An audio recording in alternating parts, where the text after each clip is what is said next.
നമസ്കാരം. മലയാളി വാർത്തയിലേക്ക് സ്വാഗതം. പാകിസ്ഥാനും തുർക്കിയും സൗദി അറേബ്യയും ഇനി ഇന്ത്യയെ വിറപ്പിക്കുമോ? പാകിസ്ഥാനും സൗദി അറേബ്യയും തുർക്കിയും കഴിഞ്ഞ ദിവസം ഒരു പ്രതിരോധ ഉടമ്പടിയിൽ ഒപ്പുവച്ചിരുന്നു. അതായത് ഈ മൂന്ന് രാജ്യങ്ങളിൽ ആരുടെയെങ്കിലും നേരെ ഒരാക്രമണം ഉണ്ടായാൽ, ഒരു സായുധ ആക്രമണം ഉണ്ടായാൽ, ഈ മൂന്ന് രാജ്യങ്ങൾക്കും നേരെ നടന്ന ആക്രമണമായി കരുതപ്പെടും. ഈ ആക്രമണത്തെ ഈ മൂന്ന് രാജ്യങ്ങളും ഒരുമിച്ച് പ്രതിരോധിക്കും. ഇതാണ് ഈ പ്രതിരോധ കരാറിലെ ഒരു ഉള്ളടക്കം എന്നത്. നമുക്കറിയാം, പാകിസ്ഥാൻ ഇന്ത്യയുടെ ശത്രു രാജ്യമാണ്. തുർക്കിയും ഏതാണ്ട് അതേ സ്റ്റാൻഡേർഡിലുള്ള ഒരു രാജ്യമാണ്. ഈ രണ്ട് രാജ്യങ്ങളും ഒരുമിക്കുന്നത് നമുക്ക് മനസ്സിലാക്കാം. പക്ഷേ ഇന്ത്യയുടെ സുഹൃത്ത് രാജ്യത്തിൻ്റെ പട്ടികയിലുള്ള സൗദി അറേബ്യ ഇവരോടൊപ്പം കൂടുന്നു, ഒരു പ്രതിരോധ ഉടമ്പടി ഉണ്ടാക്കുന്നു. അങ്ങനെയെങ്കിൽ തീർച്ചയായും ഈ സാഹചര്യം ഇന്ത്യക്ക് പ്രതികൂലമാകുമെന്ന കാര്യത്തിൽ തർക്കമില്ല. ഇന്ത്യയുടെ വിദേശകാര്യ മന്ത്രാലയം സ്ഥിതിഗതികൾ, കരാറുമായി ബന്ധപ്പെട്ട കാര്യങ്ങൾ ഇതെല്ലാം സസൂക്ഷ്മമായി നിരീക്ഷിച്ചു വരികയാണ് എന്നാണ് ഇപ്പോൾ മറുപടി ഔദ്യോഗികമായി നൽകിയിരിക്കുന്നത്. എന്തായാലും ഇതിൽ ആശങ്കയൊന്നും ഇന്ത്യയുടെ പ്രതിരോധ മന്ത്രാലയം അല്ലെങ്കിൽ ഇന്ത്യയുടെ വിദേശകാര്യ മന്ത്രാലയം ഒന്നും പ്രകടിപ്പിച്ചിട്ടില്ല. പക്ഷേ സൂക്ഷ്മമായി സ്ഥിതിഗതികൾ നിരീക്ഷിച്ചു വരുന്നു എന്ന് ഇന്ത്യ പറയുന്നുണ്ട്. കാരണം ഈ അടുത്ത കാലത്താണ് ഓപ്പറേഷൻ സിന്ദൂർ എന്ന പേരിൽ പാകിസ്ഥാനെതിരെ ഇന്ത്യ ഒരു സൈനിക നടപടി നടത്തിയത്. അത് പഹൽഗാം ഭീകരാക്രമണത്തിന് തൊട്ടു പിന്നാലെയായിരുന്നു. പഹൽഗാമിൽ 26 നിരപരാധികളായ വിനോദസഞ്ചാരികളുടെ ജീവനെടുത്തത് പാകിസ്ഥാൻ സ്പോൺസർ ചെയ്ത തീവ്രവാദികളായിരുന്നു എന്ന് ഇന്ത്യക്ക് തെളിവ് ലഭിക്കുന്നു. അതിൻ്റെ അടിസ്ഥാനത്തിലാണ് പാകിസ്ഥാനിലെ തീവ്രവാദ കേന്ദ്രങ്ങൾ ലക്ഷ്യമാക്കി ഇന്ത്യ ഓപ്പറേഷൻ സിന്ദൂർ എന്ന പേരിൽ ഒരു സൈനിക നടപടി നടത്തിയത്. ഓപ്പറേഷൻ സിന്ദൂറിൽ പാകിസ്ഥാന് കനത്ത പ്രഹരമേറ്റിരുന്നു. ഇന്ത്യ ഭീകര കേന്ദ്രങ്ങളെയാണ് ആദ്യം ലക്ഷ്യം വെച്ചത്. എന്നാൽ ഇത് ഏറ്റെടുത്തുകൊണ്ട് ഇന്ത്യക്ക് നേരെ വലിയ ആക്രമണം നടത്താൻ പാകിസ്ഥാൻ ശ്രമിക്കുകയായിരുന്നു. പാകിസ്ഥാന്റെ ആക്രമണങ്ങളെയെല്ലാം ഇന്ത്യ ആകാശത്ത് വെച്ച് തന്നെ നശിപ്പിച്ചു കളഞ്ഞു. എന്നാൽ ഇന്ത്യയുടെ ആക്രമണങ്ങൾ തടുക്കാൻ പാകിസ്ഥാന് സാധിച്ചില്ല. ഈ സാഹചര്യത്തിൽ പാകിസ്ഥാൻ വെടിനിർത്തൽ ആവശ്യപ്പെടുകയായിരുന്നു. ഇന്ത്യ പിന്നീട് അതിന് സമ്മതിച്ചു. അങ്ങനെയാണ് ഓപ്പറേഷൻ സിന്ദൂർ താൽക്കാലികമായി അവസാനിച്ചത്. വെടിനിർത്തുമ്പോൾ ഇന്ത്യ ഒരു കാര്യം പറഞ്ഞിരുന്നു: സമാനമായ തീവ്രവാദി ആക്രമണം ഇന്ത്യക്ക് നേരെ ഉണ്ടായാൽ അത് ഇന്ത്യ തീവ്രവാദി ആക്രമണമായി കരുതില്ല, പാകിസ്ഥാൻ നേരിട്ട് ഇന്ത്യ ആക്രമിക്കുന്നതായി മാത്രമേ കരുതുകയുള്ളൂ. ഇതിന് തക്കതായ മറുപടി ഉണ്ടാകും. ആ സമയത്ത് ഓപ്പറേഷൻ സിന്ദൂർ പുനരാരംഭിക്കുമെന്നും ഇന്ത്യ പറഞ്ഞിരുന്നു. അതിനുശേഷം പാകിസ്ഥാന് വല്ലാത്ത ഭയമാണ്.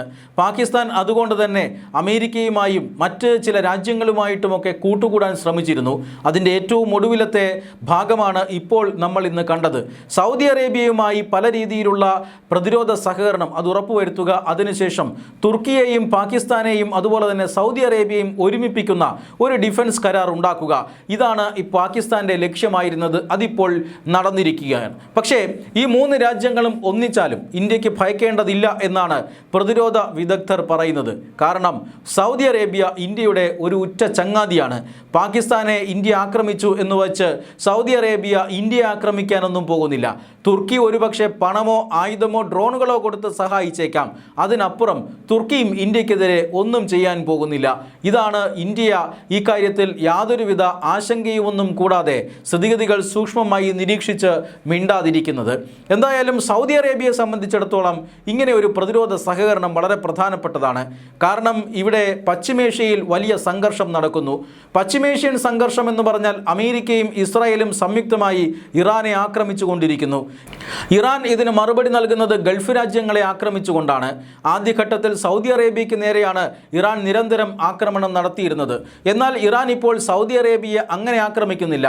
പാകിസ്ഥാന്റെ സമ്മർദ്ദമാണ് ഇതിന് പിന്നിലെന്ന് പറയപ്പെടുന്നുണ്ട്. മാത്രമല്ല, ഈ ഹൂത്തികൾ ഇപ്പോൾ സൗദി അറേബ്യയ്ക്ക് നേരെ വലിയ ആക്രമണം അല്ലെങ്കിൽ വലിയ ഭീഷണി ഉയർത്തുകയും ചെയ്യുന്നുണ്ട്.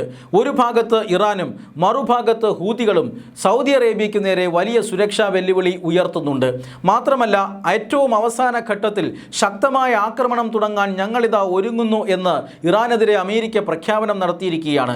അങ്ങനെ ആക്രമണം നടത്തിയാൽ ഗൾഫ് മേഖലയിലെ എണ്ണപ്പാടങ്ങളടക്കം ഞങ്ങൾ ചുട്ടുകരിക്കുമെന്ന് ഇറാനും പറയുന്നുണ്ട്. അതിനു വേണ്ടിയിട്ടുള്ള പദ്ധതി തയ്യാറാക്കിയിട്ടുണ്ട് എന്നും ഇറാൻ പറയുന്നുണ്ട്. അതുകൊണ്ട് തന്നെ ഈ വലിയ ഭീഷണികൾ, ഈ രണ്ട് ഭീഷണികളെ മറികടക്കാൻ അമേരിക്കയെ കൊണ്ട് സാധിക്കുമോ എന്ന് സൗദി അറേബ്യയ്ക്ക് വലിയ സംശയമുണ്ട്. കാരണം ഈ നാറ്റോ സഖ്യകക്ഷികളുടെ ഇടയിലാണ് ആണ് ഇത്തരമൊരു ഒരു ഒരു നിബന്ധനയുള്ളത്. അതായത് ഏതെങ്കിലും ഒരു നാറ്റോ സഖ്യകക്ഷിയെ ആക്രമിച്ചാൽ അത് എല്ലാ രാഷ്ട്രങ്ങളെയും, നാറ്റോ സഖ്യത്തിലുള്ള എല്ലാ രാജ്യങ്ങളെയും ആക്രമിച്ചതിന് തുല്യമായി അവർ കണക്കാക്കി കളയും. ആർട്ടിക്കിൾ 5 എന്നാണ് അതിനെ വിളിക്കുന്നത്. ഇങ്ങനെ ആർട്ടിക്കിൾ 5 തുല്യമായ ഒരു പരിരക്ഷ സൗദിക്കും വേണമെന്ന് സൗദി കുറേ നാളായി അമേരിക്കയോട് ആവശ്യപ്പെടുകയാണ്. പക്ഷേ ആ ആവശ്യം അമേരിക്ക നിരസിച്ചുകൊണ്ടേയിരിക്കുകയാണ്. അതുകൊണ്ട് തന്നെ ഈ അമേരിക്കയുടെ കാല് ഇനി പിടിക്കുന്നതിന് പകരം മേഖലയിലെ ചില സുപ്രധാന സൈനിക ശക്തികളുമായി ചേർന്ന് ചില കൂട്ടായ്മകൾ ഉണ്ടാക്കാനാണ് സൗദി ശ്രമിക്കുന്നത്. സുരക്ഷയ്ക്കായി ഏതെങ്കിലും ഒരു രാജ്യത്തെ മാത്രം ആശ്രയിക്കുന്നതിന് പകരം മറ്റു പല രാജ്യങ്ങളെയും ആശ്രയിക്കാമെന്നാണ് ഇപ്പോൾ സൗദിയുടെ നിലപാട്. അതുകൊണ്ടാണ് പാകിസ്ഥാനെയും തുർക്കിയെയും ഒപ്പം നിർത്തിക്കൊണ്ട് ഒരു കരാർ ഒപ്പിടാൻ സൗദി തയ്യാറായത്. അതിനുവേണ്ടി ആതിഥ്യമരുളിയത് സൗദിയാണ്. സൗദിയിലെ മെക്കയിൽ വെച്ചിട്ടാണ് ഈ ഒരു കരാറിന് അന്തിമ രൂപം നൽകിയിരിക്കുന്നത്. മെക്ക ജോയിൻറ്റ് ഡിറ്ററൻസ് എഗ്രിമെൻ്റ് എന്ന് തന്നെയാണ് അതിൻ്റെ പേര്. പാകിസ്ഥാൻ പ്രധാനമന്ത്രി ഷഹബാസ് ഷെരീഫും അതോടൊപ്പം തന്നെ അവരുടെ ഫീൽഡ് മാർഷൽ അസീം മുനീറും ഈ പ്രതിരോധ കരാറിൽ ഒപ്പിടാനായി സൗദിയിൽ കഴിഞ്ഞ ദിവസം തന്നെ എത്തിയിരുന്നു. ഉംറ നിർവഹിച്ചതിന് ശേഷമാണ് ഇവർ ഈ കരാറിൽ ഒപ്പിടാനായി എത്തിയത്. തുർക്കിയുടെ പ്രസിഡന്റ് എർദോഗനും അവിടെ എത്തിയിട്ടുണ്ട്.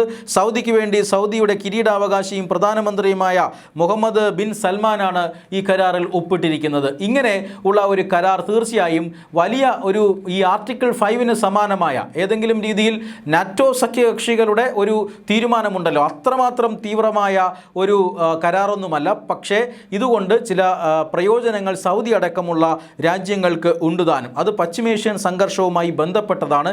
2025 മുതൽ പാകിസ്ഥാനുമായി ഇതേ ഒരു പ്രതിരോധ കരാർ സൗദിക്കുണ്ട്. മാത്രമല്ല 2020 മുതൽ 6 ഗൾഫ് രാജ്യങ്ങളുമായും സൗദിക്ക് സമാനമായ രീതിയിലുള്ള സുരക്ഷാ സഹകരണമുണ്ട്. പക്ഷേ ഇതൊന്നും ഈ ഇറാൻ യുദ്ധകാലത്ത് വലിയ രീതിയിൽ പ്രയോജനപ്പെടുന്നില്ല എന്നൊരു വശം കൂടിയുണ്ട്. ഈ സാഹചര്യത്തിലാണ് കൂടുതൽ പ്രതിരോധ പങ്കാളികളെ സൗദി അറേബ്യ തേടിക്കൊണ്ടിരിക്കുന്നത്. പാകിസ്ഥാനെ സംബന്ധിച്ചിടത്തോളം ഈ കരാർ ഏറ്റവും കൂടുതൽ പ്രസക്തമാകുന്നത് ഇന്ത്യയുമായിട്ടുള്ള ഒരു തർക്കം തന്നെയാണ്. ഇന്ത്യ ഏതെങ്കിലും തരത്തിൽ ഓപ്പറേഷൻ സിന്ദൂറിന് സമാനമായ ആക്രമണം നടത്തിയാൽ സൗദിയുടെ സഹായം തേടാം എന്നാണ് പാകിസ്ഥാൻ കണക്ക് കൂട്ടുന്നത്. പക്ഷേ സൗദി ഇന്ത്യ പാകിസ്ഥാൻ സംഘർഷത്തിൽ ഇടപെടുമോ എന്ന് ഇപ്പോഴും സംശയമുണ്ട്. ഈജിപ്റ്റ്, ജോർദാൻ പോലെയുള്ള രാജ്യങ്ങളുമായി ഇതിനോടകം പാകിസ്ഥാൻ ഇത്തരത്തിലുള്ള പ്രതിരോധ സഹകരണം ഉറപ്പുവരുത്തിയിട്ടുണ്ട്. അമേരിക്കയുമായി ഒരു പ്രതിരോധ സഹകരണം ഇല്ല എങ്കിൽ കൂടി അമേരിക്കയുമായിക്കൊപ്പം നിൽക്കുക, അല്ലെങ്കിൽ അമേരിക്കയുടെ പ്രധാനപ്പെട്ട കക്ഷിയായി മാറുക, ഇതിനൊക്കെ പാകിസ്ഥാൻ ശ്രമിക്കുന്നുമുണ്ട്. തുർക്കിയെ സംബന്ധിച്ചിടത്തോളവും ഇത് തന്നെയാണ് വിഷയം. തുർക്കി നേരത്തെ ഖത്തർ, അതുപോലെ തന്നെ സിറിയ, ലിബിയ തുടങ്ങിയ രാജ്യങ്ങളുമായി ഇത്തരത്തിലുള്ള പ്രതിരോധ കരാറിൽ ഒപ്പുവെച്ചിരുന്നു.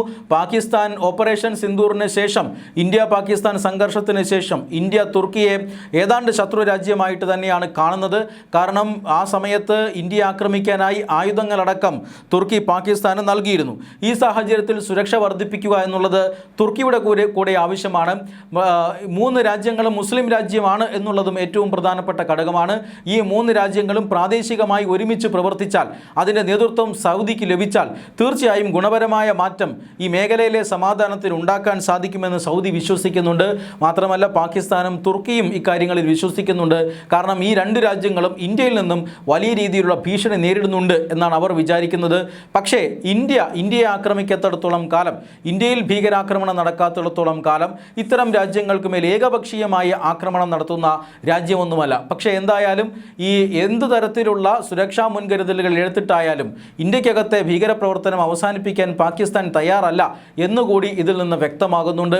എന്തായാലും 3 രാജ്യങ്ങളും വളരെ കൃത്യമായ സുരക്ഷാ കരാറിൽ ഒപ്പിട്ടിരിക്കുന്നു. ആ സുരക്ഷാ കരാറിൽ ഇന്ത്യക്കൊരല്പം ആശങ്കയുണ്ട്. പക്ഷേ ആശങ്കയൊന്നും ഇന്ത്യ പുറത്തു പറയുന്നില്ല. സ്ഥിതിഗതികൾ ഇന്ത്യ സസൂക്ഷ്മം നിരീക്ഷിച്ചു വരികയാണ്. എന്തായാലും ഒരു ആക്രമണമുണ്ടായാൽ, ഇന്ത്യ പാകിസ്ഥാൻ സംഘർഷം ഉണ്ടായാൽ സൗദി ഇടപെടാതെ നോക്കാനുള്ള എല്ലാ കരുത്തും ഇപ്പോൾ ഇന്ത്യക്കുണ്ട് എന്നാണ് മനസ്സിലാക്കാൻ സാധിക്കുന്നത്. അത്തരം കാര്യങ്ങളിലേക്ക് ഈ 3 രാജ്യങ്ങളും കടക്കുമ്പോൾ ഇന്ത്യ സസൂക്ഷ്മം ഈ പ്രതിരോധ ഉടമ്പടിയും അതുമായി തുടർന്നുള്ള തുടർ പ്രവർത്തനങ്ങളും നിരീക്ഷിച്ചു വരികയുമാണ്.